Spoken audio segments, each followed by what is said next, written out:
സ്വാഗതം ഇൻസൈറ്റിലേക്ക് ഒരിക്കൽ കൂടി. നമ്മളിന്ന് സംസാരിക്കുന്നത് കേരളത്തിൽ നടന്ന നിർമ്മിത ബുദ്ധി കോൺക്ലേവിനെ കുറിച്ചാണ്, AI കോൺക്ലേവിനെ കുറിച്ച്. ഇൻ്റർനാഷണൽ ബിസിനസ് മെഷീൻ കോർപ്പറേഷൻ എന്ന് പറയുന്ന IBM, അമേരിക്ക കേന്ദ്രമായിട്ടുള്ള ഒരു മൾട്ടിനാഷണൽ കമ്പനി, അവർ ആരംഭിക്കുകയും കേരള സർക്കാർ അതിൻ്റെ ഭാഗമാകുകയും ചെയ്ത ഒരു കോൺക്ലേവ്, നിർമ്മിത ബുദ്ധി, ആർട്ടിഫിഷ്യൽ ഇൻ്റലിജൻസ് എങ്ങനെയാണ് വരും കാലത്ത് ഉപയോഗിക്കേണ്ടത് എന്നുള്ളതിനെക്കുറിച്ച് ആലോചിക്കാനും അത് എങ്ങനെ സർക്കാരിന് ഉപയോഗപ്പെടുത്താൻ കഴിയും, ജനങ്ങൾക്ക് കൂടുതൽ സൗകര്യങ്ങൾ ഏർപ്പെടുത്താൻ പാകത്തിൽ ഉപയോഗിക്കാൻ കഴിയും എന്നതൊക്കെ ആലോചിക്കാൻ വേണ്ടിയിട്ടാണ് AI കോൺക്ലേവ് കൊച്ചിയിൽ 2 ദിവസമായിട്ട് നടന്നത്. അപ്പോൾ അതിൻ്റെ അവസാനത്തിൽ സംസ്ഥാന സർക്കാർ ഒരു AI നയം പ്രഖ്യാപിച്ചു. AI ഉപയോഗിച്ചുകൊണ്ട്, ആർട്ടിഫിഷ്യൽ ഇൻ്റലിജൻസ് അല്ലെങ്കിൽ നിർമ്മിത ബുദ്ധി ഉപയോഗിച്ചുകൊണ്ട് പ്രവർത്തിക്കുന്ന വ്യവസായ സ്ഥാപനങ്ങൾക്ക് സാമ്പത്തിക സഹായം നൽകുന്നത്, അല്ലെങ്കിൽ അവർക്ക് കൂടുതൽ വായ്പകൾ നൽകുന്നത്, നിലവിലുള്ള ചെറുകിട ഇടത്തരം വ്യവസായങ്ങളിൽ AI ഉപയോഗിക്കാൻ താല്പര്യമുള്ള അല്ലെങ്കിൽ AI ഉപയോഗിക്കാൻ സന്നദ്ധരാകുന്ന സ്ഥാപനങ്ങൾക്ക് സാമ്പത്തിക സഹായം നൽകുന്നത്, അതുപോലെ വരുന്ന ആളുകളിൽ വ്യവസായ മേഖലയിൽ AIക്ക് പ്രാമുഖ്യം നൽകും എന്നുള്ള പ്രഖ്യാപനം, ഇതൊക്കെ അടങ്ങുന്നതാണ് വ്യവസായ നയം. ആർട്ടിഫിഷ്യൽ ഇൻ്റലിജൻസ് വരും കാലത്ത് ജനങ്ങളുടെ ജീവിതത്തെ ബാധിക്കുന്ന അല്ലെങ്കിൽ ജീവിതത്തെ മുന്നോട്ട് കൊണ്ടുപോകുന്ന വിവിധ മേഖലകളിൽ ഉപയോഗിക്കപ്പെടാൻ സാധ്യതയുള്ള, ഉപയോഗിക്കുമെന്ന് ഉറപ്പുള്ള ഒരു സാങ്കേതികവിദ്യയാണ്. അത് വിദ്യാഭ്യാസമായാലും ആരോഗ്യമായാലും വ്യവസായമായാലും അങ്ങനെ ഏത് മേഖലയിലും, നിയമമായാലും ഒക്കെ ഉപയോഗിക്കുമെന്ന് ഉറപ്പുള്ള ഒരു സാങ്കേതികവിദ്യയാണ്.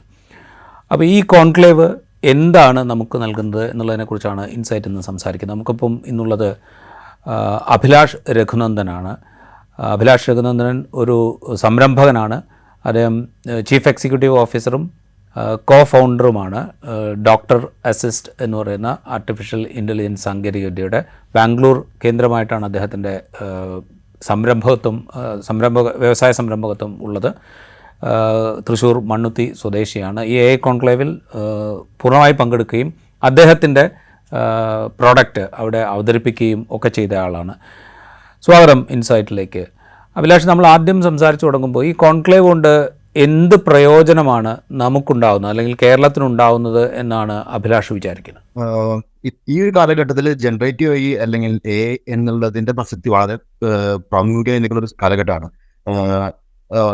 ഡിഫറെൻ്റ് ആയിട്ടുള്ള രാജ്യങ്ങളാണെങ്കിലും സ്റ്റേറ്റുകളാണെങ്കിലും ഇതിൻ്റെ ഒരു ഭാഗമാവുകയും അത് അവരുടെ ഡെയിലി എന്താ പറയുക, അവരുടെ ഒരു ആക്ടിവിറ്റീസിൽ എങ്ങനെ എൻഹാൻസ് ചെയ്യാം അല്ലെങ്കിൽ എങ്ങനെ അത് യൂസ് ചെയ്യാം എന്നുള്ളത് ചിന്തിച്ചുകൊണ്ടിരിക്കുന്ന കാലഘട്ടമാണ്.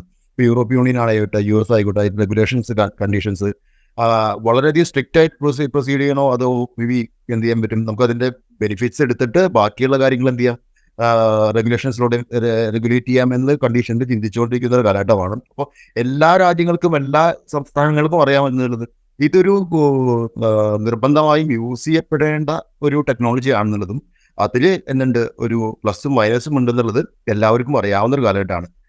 ഇപ്പോൾ ബാംഗ്ലൂർ ആണെങ്കിൽ, കർണാടക ഗവൺമെൻറ് ആണെങ്കിലും, തമിഴ്നാട് ഗവൺമെൻറ് ആണെങ്കിലും ഇതിൽ ആരാണ് ആദ്യം അല്ലെങ്കിൽ ആദ്യമെന്നല്ല, അതിൻ്റെ ഏറ്റവും നല്ല വശങ്ങൾ യൂസ് ചെയ്തുകൊണ്ട് എന്നാൽ ഇതിൻ്റെ പ്രശ്നങ്ങളില്ല എന്നുള്ളത് മനസ്സിലാക്കിക്കൊണ്ട് എങ്ങനെ അത് നമ്മുടെ ഒരു എന്താ പറയുക ഉപഭോക്താക്കൾ ആയിക്കോട്ടെ, അല്ലെങ്കിൽ എന്തുണ്ട് ഗവൺമെൻറ് ഏജൻസീസ് ആയിക്കോട്ടെ, അല്ലെങ്കിൽ കോർപ്പറേറ്റ്സ് ആയിക്കോട്ടെ, അവരെങ്ങനെ യൂസ് ചെയ്യുമെന്നുള്ളത് എല്ലാവരും ചിന്തിച്ചുകൊണ്ടിരിക്കുന്ന കാലഘട്ടത്തിലാണ് ഇങ്ങനൊരു കോൺക്ലേവ് നമുക്ക് കേരള ഗവൺമെൻറ് IBM സംയുക്തമായി നടത്തിയത്. അത് KSIDC ആണ് മുന്നിൽ നിന്ന് അത് കോർഡിനേറ്റ് ചെയ്തത്.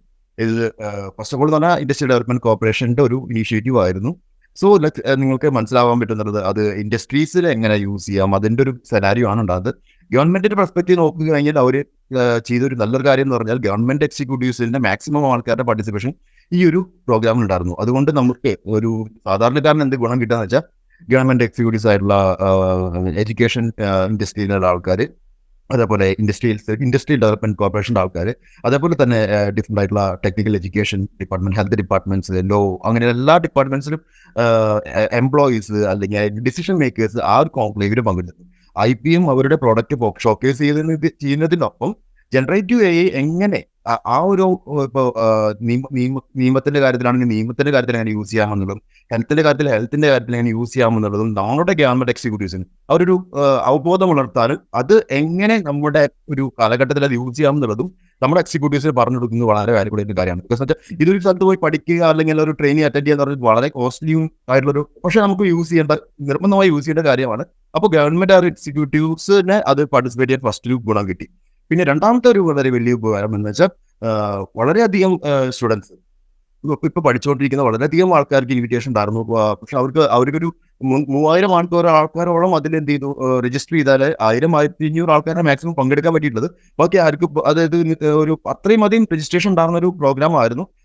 IBM ആണ് അത് കോർഡിനേറ്റ് ചെയ്തിരുന്നത്. IBM ആണ് അത് എന്താ പറയുക നമുക്ക് വേണ്ടി പ്രസന്റ് ചെയ്തത്. പക്ഷേ ഗവൺമെന്റ് ആണ് എന്ത് ചെയ്തത്, അതിന് വേണ്ടിയിട്ട് എല്ലാ സൗകര്യങ്ങളും ചെയ്തു കൊടുത്തിരുന്നത്. അപ്പോൾ അത്രയും സ്റ്റുഡൻസിനും അത് എന്ത് ചെയ്യാൻ പറ്റി. അപ്പോൾ അവർ സ്റ്റുഡൻസ് എന്ന് പറഞ്ഞാൽ അവരിപ്പോൾ പാസ് ഔട്ട് എന്താ പറയുക, ജോലി എന്താ പറയുക പഠിച്ചു കഴിഞ്ഞ് ഇറങ്ങുന്ന സ്റ്റുഡൻസ് ഉണ്ടായിരുന്നു, ചെറിയ എന്റർപ്രണേഴ്സ് ഉണ്ടായിരുന്നു. ഇവരെല്ലാവർക്കും എന്ത് ചെയ്യാൻ പറ്റി, ജനറേറ്റീവ് AI എന്താണെന്നും അതിന്റെ ഉപയോഗങ്ങൾ എന്താണെന്നും അവർക്ക് എന്ത് ചെയ്യാൻ ഷോക്കേസ് ചെയ്യാൻ പറ്റി. സോ ഈ കാലഘട്ടത്തിൽ ഇതിന് റിലേറ്റഡ് ആയിട്ടുള്ള എഡ്യൂക്കേഷൻസും മറ്റു കാര്യങ്ങളും വളരെ ആവശ്യമുള്ള ടൈമിൽ ആണ് ഗവൺമെന്റ് കേരള എന്ത് ചെയ്ത് ഇങ്ങനൊരു ഇനിഷ്യേറ്റീവ് എടുത്തിട്ടുള്ളത്. അത് ഞാൻ സ്റ്റാർട്ടിങ് പറഞ്ഞു, എല്ലാ സംസ്ഥാനങ്ങളും എല്ലാ രാജ്യങ്ങളും ചെയ്തിരുന്ന ആ ടൈമിൽ നമുക്കറിയാലോ, ഇലക്ട്രോണിക്സിന്റെ ഇൻഡസ്ട്രി വന്നപ്പോൾ കെൽട്രോൺ പോലത്തെ വളരെ ഒരു എന്താ പറയുക ഒരു കമ്പനി രൂപീകരിക്കുകയും അല്ലെങ്കിൽ ടെക്നോ പാർക്ക് എന്നുള്ള വലിയൊരു ഇനിഷ്യേറ്റീവ് എടുക്കാനും കേരള ഗവൺമെന്റിന്റെ അന്നേ ഒരു വിഷൻ ഉണ്ടായിരുന്നു. അതേപോലെ തന്നെ ഒരു വിഷനാണെന്നുള്ളത് ജനറേറ്റീവ് AI എന്നുള്ള സെനാരിയോയിൽ നമ്മളുടെ റോൾ എന്ന് പറയുന്നത്. പിന്നെ രണ്ടാമത്തെ ഒരു മുഖ്യമായ കാരണം എന്ന് പറഞ്ഞാൽ IBM ഇവിടെ സ്റ്റാർട്ട് ചെയ്യുന്ന ഒരു റിസർച്ച് ഇൻസ്റ്റിറ്റ്യൂട്ടാണ്. ഇത് വളരെ റിലവൻ്റ് ആയിട്ടുള്ള കാര്യമാണ് കേട്ടോ. അതായത് റിസർച്ച് ഇൻസ്റ്റിറ്റ്യൂട്ടാണ് IBM ഇവിടെ സ്റ്റാർട്ട് ചെയ്യുന്നത്. നമ്മുടെ സമ്പദ് വ്യവസ്ഥ അനുസരിച്ച്, നമ്മുടെ ഒരു കപ്പാസിറ്റി അനുസരിച്ച് നല്ല എഡ്യൂക്കേറ്റഡ് ആയിട്ടുള്ള റിസോഴ്സ് ഉള്ള ഒരു സംസ്ഥാനമാണ് നമ്മുടെ കേരളം എന്ന് പറയുന്നത്. തീർച്ചയായും റിസർച്ച് ഓറിയന്റഡ് ആയിട്ടുള്ള കമ്പനീസ് ഇപ്പോൾ ഞാൻ പറഞ്ഞിട്ടേ, ഇപ്പോൾ IT മാത്രമല്ല നമ്മൾ ശ്രദ്ധിക്കേണ്ടതായ ഫാർമസ്യൂട്ടിക്കൽ റിസർച്ച്, അതിനോട് റിസർച്ച് കപ്പാസിറ്റി ഉള്ള, അതായത് മെഡിക്കൽ ഇൻഡസ്ട്രിയിലാണെങ്കിൽ മെഡിക്കൽ ഇൻഡസ്ട്രിയിൽ കപ്പാസിറ്റി ഉള്ള ആൾക്കാർ, അല്ലെങ്കിൽ മേ ബി ഏതൊരു കമ്പനിക്കും അതിന്റെ ബാക്ക് ബോൺ എന്ന് പറഞ്ഞ റിസർച്ചാണ്. അത് പുറമത്തെ രാജ്യങ്ങളിൽ വളരെയധികം അവരുടെ അവരുടെ വരുമാനത്തിന്റെ 30% റിസർച്ചിന് വേണ്ടി മാത്രം മാറ്റിവെക്കുന്ന ഈ ഒരു കാലഘട്ടത്തിൽ ടെക്നോളജി റിസർച്ച് ആയിക്കോട്ടെ, ഹെൽത്ത് കെയർ റിസർച്ച് ആയിക്കോട്ടെ, ഇനി വരുന്ന എന്താ പറയുക ഡിഫറെന്റ് ആയിട്ടുള്ള ഇൻഡസ്ട്രിയൽ റിസർച്ച് ആയിക്കോട്ടെ, അതിന്റെ ഒരു ഹബ്ബാക്കാൻ പറ്റുന്ന ഒരു സംസ്ഥാനമാണ് നമ്മുടെ കേരളം. അത്രയും എഡ്യൂക്കേറ്റഡ് ആയിട്ടുള്ള ആൾക്കാരും, എന്നാൽ പൊല്യൂഷൻ അങ്ങനെയുള്ള ഒരു കംപ്ലയിൻസും എന്തില്ല. നമ്മൾ ഒരു ചെറിയ സംസ്ഥാനമായതുകൊണ്ട് നമുക്ക് കുറെ പരിമിതികളുണ്ട്. നമുക്ക് പറയുന്ന പോലെ തൊട്ടടുത്തുള്ള ഇൻഡസ്ട്രീസിനെ ബാധിക്കാൻ, അല്ലെങ്കിൽ എന്താ പറയുക ആൾക്കാരെ ബാധിക്കാണ്ട് ചെയ്യാൻ പറ്റുന്ന ബിസിനസ് മാത്രമാണ് നമുക്കിവിടെ ചെയ്യാൻ പറ്റുക. അപ്പോൾ നമ്മുടെ യൂത്ത് അവരെ എങ്ങനെ യൂസ് ചെയ്തുകൊണ്ട് നമുക്ക് എന്ത് ചെയ്യാൻ പറ്റും, ഒരു ഇതിൽ കൊണ്ടുവരാന്ന് പറയുന്നത്, അല്ലെങ്കിൽ അവർ റിസർച്ച് ഓറിയന്റഡ് ആയിട്ടുള്ള കമ്പനീസ് വരികയും അവർക്ക് വേണ്ട ഫെസിലിറ്റി കൊടുക്കുകയും ചെയ്തു കഴിഞ്ഞാൽ വളരെ ഡെവലപ്മെന്റ് ആയിട്ടുള്ള റിസർച്ച് ഓറിയന്റഡ് ഒരു സംസ്ഥാനമായി മാറണം എന്നുള്ള ഒരു പെർസ്പെക്റ്റീവ് ആണ് എന്തുള്ളത്. എനിക്ക് തോന്നുന്നു ഗവൺമെന്റ് അവർ മുന്നോട്ട് പോകുന്നുണ്ട് ആ ഒരു പെർസ്പെക്റ്റീവിൽ. അതിലേക്ക് ഒരു മുഖ്യമായ ചുവടുവെപ്പാണ് ഈ കോൺക്ലേവിലൂടെ നമുക്ക് IBM ആയിട്ട് KSIDC ചെയ്യാൻ സാധിച്ചത്. റൈറ്റ്. ഇപ്പോൾ ഈ പറഞ്ഞ കാര്യമുണ്ടല്ലോ, ഇപ്പോൾ എന്താ പറയുക, കേരളത്തിന് ഒരുപാട് സാധ്യതകളുണ്ട്. കേരളത്തിൻ്റെ വിദ്യാഭ്യാസ രംഗത്തെ മികവ്, അല്ലെങ്കിൽ ഹ്യൂമൻ റിസോഴ്സിലെ മികവ്, ഇതൊക്കെ ഉപയോഗിച്ചുകൊണ്ട് കുറെ കൂടെ ഈ മേഖലയിൽ കുറെ കൂടെ മുന്നോട്ട് പോകാൻ സാധിക്കും, റിസർച്ച് ഓറിയൻറ്റഡ് ആയിട്ട് മുന്നോട്ട് പോകാൻ സാധിക്കും എന്ന് പറയുമ്പോൾ ആ ഏരിയയിലേക്കുള്ള ഒരു എന്താ പറയുക ഒരു കാഴ്ചപ്പാട് രൂപീകരിക്കാൻ ഈ കോൺക്ലേവിന് സാധിച്ചിട്ടുണ്ടോ? ആ ഒരു വശം നമ്മൾ ചർച്ച ചെയ്യുകയാണെങ്കിൽ കാഴ്ചപ്പാടല്ല. അതായത് ഇപ്പോൾ ഒരു പുതിയൊരു കാര്യം വരുമ്പോൾ ആദ്യം ഉണ്ടാവേണ്ടത് അതിൻ്റെ ഒരു അവയർനെസ് ആണ് നമുക്ക് ഇതിപ്പോൾ കിട്ടിയിട്ടുള്ളത്. അതായത് ഗവൺമെന്റിലുള്ള ഡിഫറെന്റ് എക്സിക്യൂട്ടീവ്സിനായിക്കോട്ടെ, അല്ലെങ്കിൽ നമ്മുടെ ഇവിടെ വളർന്നു വരുന്ന ഒരു സ്റ്റാർട്ടപ്സിനായിക്കോട്ടെ, അല്ലെങ്കിൽ ചെറിയൊരു ഇൻഡസ്ട്രീസ് നടത്തിക്കൊണ്ടിരുന്ന ആൾക്കാർക്കായിക്കോട്ടെ, അവർക്കെല്ലാം ഈ ടെക്നോളജിനെ കുറിച്ചുള്ള അവയർനെസ് ആണ് ഫസ്റ്റ് നമുക്ക് ഇതിലൂടെ കൊടുക്കാൻ പറ്റിയിട്ടുള്ളത്. അത് കഴിഞ്ഞിട്ടാണെന്നുണ്ടെങ്കിൽ നമുക്ക് റിസർച്ചിന്റെ കാര്യത്തിലാണെങ്കിലും, അതായത് ബിക്കോസ് ഇതൊരു റിസർച്ച് ഇപ്പോൾ നടന്നുകൊണ്ടിരിക്കുന്ന ഒരു റിസർച്ചിന്റെ ഒരു സ്റ്റേജിലാണ് ഇപ്പം AI എന്നുള്ളത് പറയുന്നത്. അതിൽ റിസർച്ച് ചെയ്തിട്ടാണ് നമുക്ക് എന്ത് ചെയ്യാൻ പറ്റുള്ളൂ, അതിന്റെ ഫലം അല്ലെങ്കിൽ അതിന്റെ ഒരു ഔട്ട്പുട്ട് എന്ന് പറയുന്നത് എന്നുള്ളത് നാട്ടിലെത്തിക്കാൻ പറ്റുള്ളൂ. അപ്പോൾ നമുക്ക് അതിന്റെ ഫലം മാത്രം എടുക്കാമെന്ന് പറഞ്ഞാൽ അത് എന്ത് ചെയ്യാൻ പറ്റില്ല, നമ്മൾ പുറകിലിട്ട് പോകുന്ന ഒരു അവസ്ഥയാണ് ഉണ്ടാവുന്നത്. ഇവിടെ അങ്ങനെയല്ല. അതല്ല ഗവൺമെന്റ് ആണെങ്കിലും ആരാണെങ്കിലും ചിന്തിക്കേണ്ടത്, അതായത് അതിന്റെ സ്റ്റാർട്ടിങ് തൊട്ട് നമ്മൾ അതിലേക്ക് പാർട്ടിസിപ്പേറ്റ് ചെയ്യുകയും അതിനെ കുറിച്ച് മനസ്സിലാക്കുകയും അങ്ങനെ നമ്മൾ അവരുടെ ഒപ്പം ആ ഒരു പ്രോഡക്റ്റിനൊപ്പം അല്ലെങ്കിൽ ആ ഒരു ടെക്നോളജിയുടെ ഒപ്പം വർക്ക് ചെയ്യുമ്പോൾ അതെന്റെ ഇപ്പോൾ ഞാൻ പറയട്ടെ, ഒരു ലോന്റെ കാര്യത്തിലാണെങ്കിൽ, ഒരു നിയമോപദേശത്തിന്റെ കാര്യത്തിലാണെങ്കിൽ അതെങ്ങനെ എൻ്റെ ഒരു ഇൻഡസ്ട്രിയിൽ യൂസ് ചെയ്യാമെന്നുള്ളത് അവിടെയുള്ള ഡിസിഷൻ മേക്കേഴ്സ് അവരാണ് ഫസ്റ്റ് എടുക്കേണ്ടത്.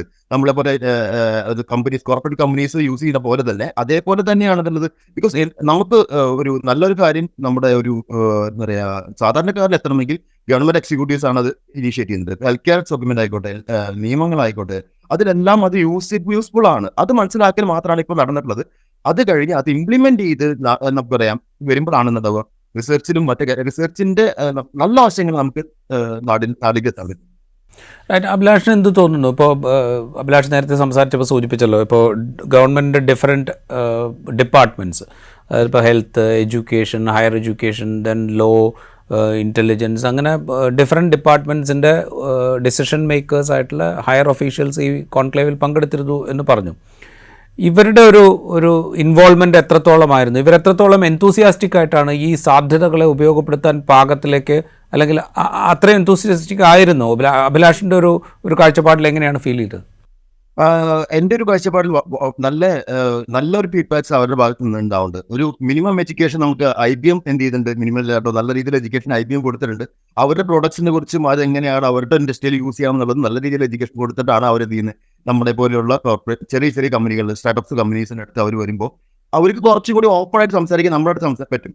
എന്താ പറയുക, IBM എന്ന് പറഞ്ഞാൽ അറിയാലോ, ഒരു കോർപ്പറേറ്റ് കമ്പനിയാണ്. സോ ദാറ്റ് അതിനെക്കൊണ്ടും ബെറ്റർ ആയിട്ട് ഞങ്ങളെപ്പോലെ ആൾക്കാർ ഓപ്പൺ സോഴ്സ് സോഫ്റ്റ്വെയർസ് യൂസ് ചെയ്യും. അതായത് എന്താ പറയുക, അവർക്ക് കുറേയും കൂടി നമ്മുടെ കേരള ഗവൺമെന്റ് എപ്പോഴും എടുത്തിരുന്നത് ഓപ്പൺ സോഴ്സ് സോഫ്റ്റ്വെയർസിന് സപ്പോർട്ടീവ് ആയിട്ടുള്ള ഒരു ഇതാണ് വന്നിട്ടുണ്ടായിരുന്നത്.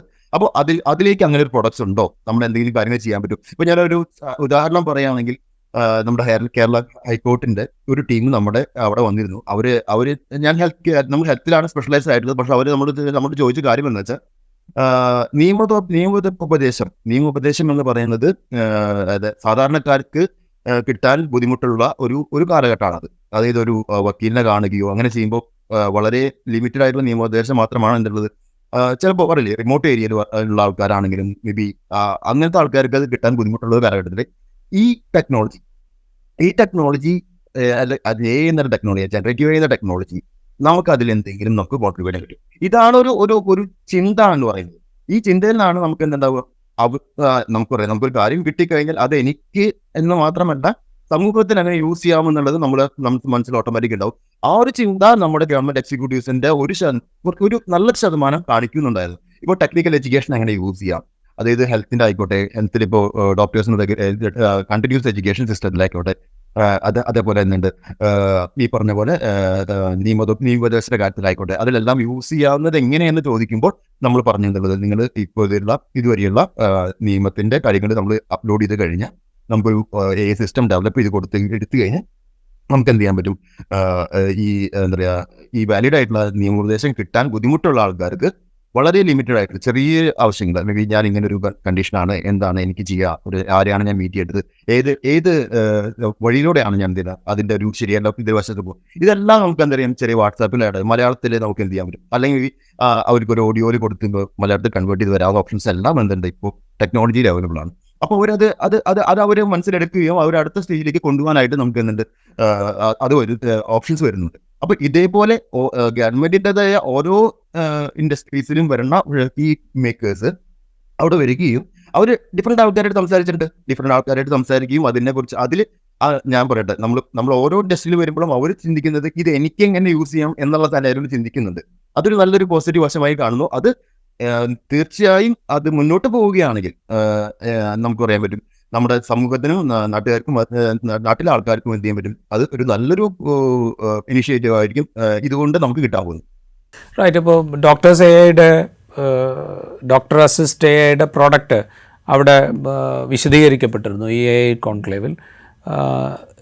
അതിനെക്കുറിച്ചൊന്ന് വിശദമാക്കാമോ? കാരണം വെച്ചാൽ ഞാനിത് പറയുന്നത് ആളുകൾക്ക് കുറച്ചും കൂടെ ഈസിലി കമ്മ്യൂണിക്കേറ്റ് ചെയ്യാൻ വേണ്ടിയിട്ടാണ്. എന്താണ് ഈ പ്രോഡക്റ്റ്, അല്ലെങ്കിൽ എന്താണ് ഈ ജനറേറ്റീവ് AI കൊണ്ട് ചെയ്യാൻ ഉദ്ദേശിക്കുന്നത്, അതെങ്ങനെയാണ് ഡിഫറെൻറ്റ് ഏരിയാസിൽ, ഇപ്പോൾ പറഞ്ഞ നിയമമാണെങ്കിലും അല്ലെങ്കിൽ മറ്റേ ഏരിയ ആണെങ്കിലും എങ്ങനെയാണ് ഉപയോഗിക്കാൻ പറ്റുക, അതൊന്ന് ബ്രീഫായിട്ടൊന്ന് എക്സ്പ്ലെയിൻ ചെയ്യാമോ? ഞാൻ ടോട്ടലി പറയുന്നത് ജനറേറ്റീവ് AI എന്നുള്ള കൺസെപ്റ്റ് ആദ്യം പറഞ്ഞാൽ മാത്രമേ ഉള്ളൂ നമുക്ക് നമ്മുടെ നമ്മൾ ഇത് കേൾക്കുന്ന ആൾക്കാർക്ക് അതുകൊണ്ട് ഒരു ഇത് കിട്ടും, നോളജ് മനസ്സിലാവുകയുള്ളൂ. അദ്ദേഹത്തിന് ഒരു സാധാരണ ഒരു മനുഷ്യന് നമ്മളൊരു കാര്യം പഠിപ്പിക്കണമെങ്കിൽ ആൾക്ക് എന്ത് ചെയ്താൽ മതി, ഒരു 4-5 എക്സാമ്പിൾ പറഞ്ഞു. അതൊരു ഞാൻ പറഞ്ഞെങ്കിൽ ഒരു പൂച്ച അല്ലെങ്കിൽ ഒരു പൂവ് ഇതെങ്ങനെയാണെന്നുള്ളത്, ഇത് പൂവാണെന്നതിൽ പൂച്ചയാണെന്ന് പറയണമെങ്കിൽ എന്തുണ്ട്, അതൊരു കുറച്ച് കാര്യങ്ങൾ കാണിച്ചു കൊടുത്തു. ഒരു പൂച്ചനെ കാണിച്ചു കൊടുത്ത് നമ്മൾ എന്ത് ചെയ്താൽ മതി, ഇതാണ് പൂച്ച എന്ന് പറയുമ്പോൾ ഒരു 3-4 പൂച്ചേനെ മാക്സിമം എന്തുണ്ടാവും, ഒരു ചെറിയ കുട്ടിക്ക് അത് മനസ്സിലാവാനായിട്ട് ആവശ്യമുണ്ടാവുള്ളൂ.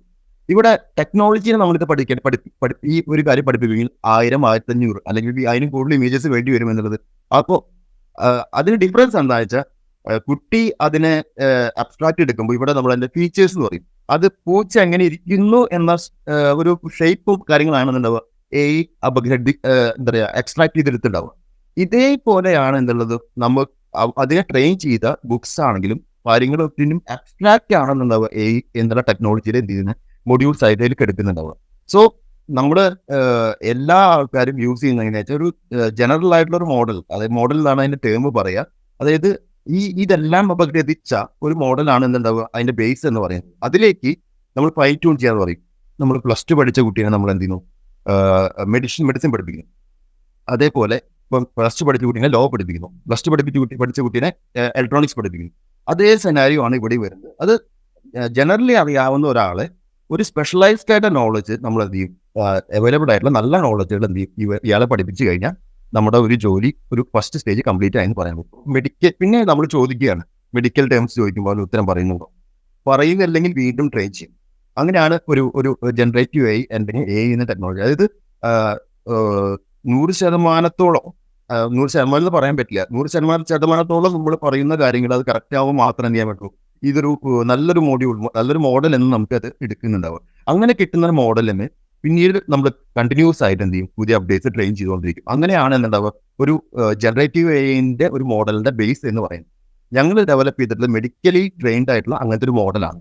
അപ്പോൾ അതിനോട് നമുക്ക് എന്ത് ചെയ്യാം, മെഡിക്കലി എന്ത് ക്വസ്റ്റ്യൻസും നമുക്ക് ചോദിക്കാൻ പറ്റുകയും അത് കറക്റ്റായിട്ട് ഉത്തരം പറയുന്നുണ്ടെന്നുള്ളത് നമുക്ക് എന്ത് ചെയ്യും, ഡോക്ടേഴ്സിനെ വെച്ച് വാലിഡേറ്റ് ചെയ്യുകയാണ് നമ്മളിപ്പോൾ ചെയ്തുകൊണ്ടിരിക്കുന്നത്. അതിലെവിടെയും തെറ്റ് വന്നു കഴിഞ്ഞാൽ നമ്മൾ ഒരിക്കലും എന്തില്ല, ഈ തെറ്റ് വന്നത് മാത്രമല്ല പഠിപ്പിക്കുക, ഇത്രയും കാലമായി പഠിപ്പിച്ച കാര്യങ്ങൾ വീണ്ടും നമ്മൾ എന്ത് ചെയ്യും, വീണ്ടും അവിടെ ട്രെയിൻ ചെയ്യും.